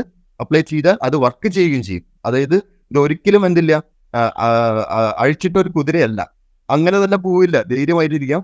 എന്ത് ചെയ്യാം, നമ്മൾക്ക് എന്നാൽ ആ കുതിരേനെ കടിഞ്ഞാണോടുകൂടി നമ്മൾ യൂസ് ചെയ്ത് കഴിഞ്ഞാൽ കിട്ടുന്ന ഗുണത്തെ നമ്മൾ എന്ത് ചെയ്യണ്ട, ആ പ്രശ്നക്കാരനായ കുതിരയായി നമ്മൾ എന്ത് ചെയ്യണ്ട, അവന് നമ്മൾ മുൻധാരണ വേണ്ട. മനസ്സിലായോ? ആ കുതിരയ്ക്ക് കടിഞ്ഞാണുണ്ട്, ആ കടിഞ്ഞാണ് നിങ്ങൾക്ക് റെഗുലേറ്റ് ചെയ്യാവുന്ന രീതിയിലുള്ള കടിഞ്ഞാണുമാണ്. എന്തിനാ നമ്മുടെ ആവശ്യം? പിന്നെ ആ കുതിരയുടെ അഡ്വാൻറ്റേജ്, അത് പായുന്ന കുതിരയാണ്, അതിൻ്റെ ഒരു അഡ്വാൻറ്റേജ് നമ്മൾ എന്തിൻ്റെ ആവശ്യമില്ല, നമ്മൾ ആ കടിഞ്ഞാണ് ഇല്ല എന്ന് വിചാരിച്ച് എന്ത് ചെയ്യണ്ട. അത് നിങ്ങൾ പറഞ്ഞാൽ നിങ്ങൾ ഒന്നല്ലെങ്കിൽ നിങ്ങൾക്ക് ടെക്നോളജി പഠിക്കാം, അല്ലെങ്കിൽ ടെക്നോളജി അറിയുന്ന ഒരാളോട് സംസാരിച്ചാൽ എന്ത് ചെയ്യാൻ പറ്റും, അവർക്ക് അത് റെഗുലേറ്റ് ചെയ്യാനുള്ള ഓപ്ഷൻസ് ഉണ്ട്. അപ്പോൾ ഞാൻ പ്രൊപ്പോസ് ചെയ്യുന്നത് എന്താണ്, നിങ്ങൾ അതിന്റെ ഗുണങ്ങൾ എന്ത് ചെയ്യും, ആ നല്ല വശങ്ങൾ എന്ത് ചെയ്യാം, നമുക്ക് യൂസ് ചെയ്യാം. ഗവൺമെന്റിന് അതിനുള്ള റെഗുലേഷൻസ് ചെയ്യാനുള്ള ഓപ്ഷൻസ് എല്ലായ്പ്പോഴും ഉണ്ട്, അത് എപ്പോഴും ഓപ്പൺ ആണ്. സോ എന്ത് ചെയ്യാം, അതിന്റെ നല്ല വശങ്ങൾ നിങ്ങൾ എന്ത് ചെയ്യും, അപ്ലൈ ചെയ്യും. റൈറ്റ്. അവസാനമായി അഭിലാഷ്, ഈ ഓൾ ടുഗദർ നോക്കുമ്പോൾ ഈ കോൺക്ലേവ് എന്ന് പറയുന്നത് കേരളത്തെ സംബന്ധിച്ച് കേരളത്തിൻ്റെ ഒരു ഹ്യൂമൻ റിസോഴ്സിൻ്റെ നിലവാരം വെച്ച് നോക്കുമ്പോൾ പുതിയ സാധ്യതകൾ തുറന്നിടുന്നു. ആ സാധ്യതകളെ ഉപയോഗപ്പെടുത്താൻ നമ്മൾ എത്രത്തോളം ഇറങ്ങിത്തിരിക്കും എന്നുള്ളതാണ് ഒരു ചോദ്യമായി അവശേഷിക്കുന്നത്. നമ്മുടെ അത്രയും നല്ല റിസോഴ്സസ് ഉള്ള, നല്ല എഡ്യൂക്കേറ്റഡ് ആയിട്ടുള്ള, അതായത് എല്ലാ ഇൻഡസ്ട്രീസിലും ഉണ്ടോ. നമ്മുടെ ഡോക്ടേഴ്സിനെ കുറിച്ച് നിങ്ങൾക്കൊന്നും നോക്കി കഴിഞ്ഞ് കാണാൻ പറ്റും. ലോകത്ത് തന്നെ അന്താരാഷ്ട്ര നിലവാരമുള്ള അത്രയും കപ്പാസിറ്റി ഡോക്ടേഴ്സ്, അത്രയും കപ്പാസിറ്റി എഞ്ചിനീയേഴ്സ്, അത്രയും കപ്പാസിറ്റി ഉള്ള നമ്മുടെ അവിടെ ബിസിനസ്സുകാർ ആരൊക്കെയാണ് നമ്മുടെ അവിടെ ഉള്ളത്. അത്രയും കപ്പാസിറ്റി ഉള്ള ഈ രാജ്യത്ത് റിസർച്ചിന്റെ ഒരു ഹബ്ബായി നമ്മൾ മാറേണ്ടത് അനിവാര്യമായ ഒരു കണ്ടീഷനാണ്. ബിക്കോസ് എന്ന് വെച്ചാൽ നമുക്ക് ഏറ്റവും കൃത്യമായിട്ട് ചെയ്യാൻ പറ്റുന്ന ഒരു കാര്യം എന്ന് പറഞ്ഞാൽ എന്താണ്, നമുക്ക് മെഡിക്കൽ റിസർച്ച് ആയിക്കോട്ടെ, അല്ലെങ്കിൽ എന്താ പറയുക ഫാഷൻ ഡിസൈൻ്റെയോ, അല്ലെങ്കിൽ എന്താ പറയുക ഇൻഡസ്ട്രിയൽ റിസർച്ച് ആയിട്ട് ഇതെല്ലാം ചെയ്യാനുള്ള കപ്പാസിറ്റി ആൾക്കാരുണ്ട്. അങ്ങനെയുള്ള കമ്പനികളെ കൂടുതൽ കൊണ്ടുവരികയും അവരെ പരിപോഷിക്കുകയും ചെയ്യേണ്ട ഒരു കാലഘട്ടമാണ് ഇപ്പോൾ നടന്നുകൊണ്ടിരിക്കുന്നത്. പക്ഷേ എന്നിരുന്നാൽ തന്നെ നമുക്ക് ഒരു പദ്ധതി കൊണ്ടൊന്നും എന്ത് ചെയ്യാൻ പറ്റില്ല, അത് അത്രയും എന്താ പറയുക ശോഭനമാണ് എന്നൊന്നും നമുക്ക് എന്ത് ചെയ്യാൻ പറ്റില്ല, ഫോക്കസ് ചെയ്യാൻ പറ്റില്ല. പക്ഷേ KSIDCയും IPMഉം കേരള ഗവൺമെന്റും അതിലേക്ക് ഒരു ചുവട് വെച്ചു എന്നുള്ളത് നമുക്ക് എന്തുണ്ട്. ബിക്കോസ് എന്തുകൊണ്ടും അതൊരു നല്ലൊരു ഇനീഷ്യേറ്റീവ് ആയിട്ട് നമുക്ക് പോസിറ്റീവ് ആയിട്ട് തന്നെ കാണാം. നാളത്തെ എന്താ പറയുക അതിലുണ്ടാവുന്ന ഇമ്പാക്ട്സും കാര്യങ്ങളെല്ലാം വന്നിട്ടുണ്ട്. നമ്മളെല്ലാവരും കൂടി ഒരുമിച്ച്, അതായത് അതൊരിക്കലും ഒരു ഗവൺമെന്റിന്റെയോ അല്ലെങ്കിൽ ഒരു ഇൻഡസ്ട്രിയുടെയോ ഇത് അങ്ങനെയല്ല, ഒരു കാറ്റഗറി ആൾക്കാർക്ക് മാത്രം സെർവ് ചെയ്തിട്ടുള്ള കാര്യമേ അല്ല. ഇത് എനിക്കുള്ളതല്ല എന്ന് തോന്നിക്കഴിഞ്ഞാൽ എല്ലാം കഴിഞ്ഞു. ഇത് എനിക്കും കൂടി ഉള്ളതാണ്, ഞാനും അതിൻ്റെ ഒരു ഭാഗമാവണം. അത് കുഴപ്പക്കാരനല്ല എന്നുള്ളതും എന്ത് ചെയ്യണം, നമുക്ക് അതിൽ ഫോക്കസ് ചെയ്യേണ്ട കാര്യമാണ്. സോ അതെന്ത് ചെയ്യൂ, അത് ആ ഒരു വഴിയിലൂടെ എന്ത് ചെയ്യൂ, അതിന് നമ്മൾ ചർച്ചയിലെയും കാര്യങ്ങളും കൊണ്ടുവരികയാണെങ്കിൽ എന്നുണ്ട് വളരെ നല്ലൊരു എന്താ പറയുക, നാടിന് വേണ്ടി നമുക്ക് എന്ത് ചെയ്യാം, അതിലൊരു ഭാഗമാവാം. റൈറ്റ്. അതാണ് AI കോൺക്ലേവിനെ കുറിച്ച് അഭിലാഷ് രഘുനന്ദന് പറഞ്ഞു തരാനുള്ളത്. പുതിയ ടെക്നോളജിയാണ്, നമ്മളത് പരിചയിച്ച് വരുന്നതേ ഉള്ളൂ. ഇപ്പോൾ അഭിലാഷ് തന്നെ സൂചിപ്പിച്ചതുപോലെ ഫേസ്ബുക്കും വാട്സപ്പും ഇൻസ്റ്റാഗ്രാമും ഒക്കെ നമ്മൾ എങ്ങനെയാണോ ശീലിച്ചത്, എത്ര എളുപ്പത്തിലാണോ നമ്മൾ അതിനോട് ചേർന്ന് സഞ്ചരിക്കാൻ തുടങ്ങിയത്, അതുപോലെ ഈ പറയുന്ന നിർമ്മിത ബുദ്ധിയുടെ ഭാഗമായി ഡെവലപ്പ് ചെയ്തു വരുന്ന സങ്കേതങ്ങളുമായിട്ടും നമ്മൾ എളുപ്പത്തിൽ സമാന്തരമായി സഞ്ചരിക്കാൻ തുടങ്ങും എന്ന് തന്നെ പ്രതീക്ഷിക്കാം. അതിനുള്ളൊരു തുടക്കമായിട്ട്, അല്ലെങ്കിൽ അതിൻ്റെ സാധ്യതകളെക്കുറിച്ച് ഗവൺമെൻറ് എക്സിക്യൂട്ടീവ്സിന്, എന്താ പറയുക, നയപരമായ തീരുമാനങ്ങൾ എടുക്കുന്ന ആളുകൾക്കൊക്കെ ഒരു വാതിൽ തുറന്നിടാനുള്ള മാർഗമായിട്ട് ഈ AI കോൺഫറൻസിനെ നമുക്ക് കാണാം. തുടർന്ന് ഇത് ഉപയോഗപ്പെടുത്തി സാധാരണക്കാരായ മനുഷ്യരുടെ ജീവിതത്തെ കുറെക്കൂടെ സുഗമമാക്കാൻ പാകത്തിലുള്ള തീരുമാനങ്ങളിലേക്ക് നമ്മുടെ സർക്കാർ സംവിധാനങ്ങൾ എത്തും എന്നും നമുക്ക് പ്രതീക്ഷിക്കാം. വളരെയധികം നന്ദി അഭിലാഷ്, ഈ വിവരങ്ങൾ ഞങ്ങളോട് പങ്കുവച്ചതിന്. ഇൻസൈറ്റിൻ്റെ ഈ എപ്പിസോഡ് പൂർത്തിയാവുന്നു. മറ്റെപ്പിസോഡുമായി വീണ്ടും കാണാം.